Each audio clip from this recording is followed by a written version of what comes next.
میں نے سنا ہے کہ ڈی چوک کو یار خالی کرا لیا گیا ہے، کیا میں نے ٹھیک سنا ہے؟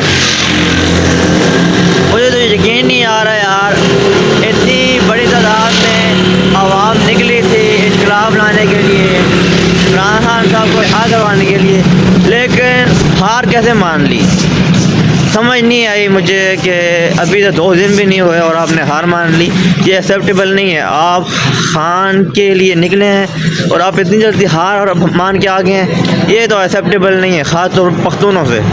تو علی امین خان گنڈا پور بھی کہتے ہیں غائب ہو گئے، بشرا بی بھی غائب ہو گئی ہے، تو کیا ہوگا یار؟ انقلاب کیسے آئے گا؟ عمران خان صاحب ایسے تو رہا نہیں ہوگا نا، آپ کو تھوڑی بہت کوشش تو کرنی ہوگی۔ اگر آپ نے عمران خان صاحب کو رہا کروانا ہے تو آپ کو پھر جو ہے نا لہو بہانا پڑائے گا، اور گاڑی کے اندر بیٹھ کے لہو نہیں بہے گا، آپ نے پورا جو ہے نا انتظام کر کے جانا تھا، اور کم از کم جو ہے نا قربانی دینی چاہیے تھی آپ کو۔ گاڑی کے اندر چھپ کے آپ عمران خان صاحب کو رہا نہیں کروا سکتے ہیں، تو میری اپیل ہے تمام پی ٹی آئی ورکر والوں سے، دوبارہ جب بھی نکلیں تو 2 دن کے لیے نہ نکلیں، بلکہ خان صاحب کو رہا کروانے کے لیے نکلیں اور پورے بندوبست کے ساتھ نکلیں، تاکہ اگلوں کو پتہ چلے کہ واقعی کوئی انقلاب لانے کے لیے ڈی چوک میں آیا ہے۔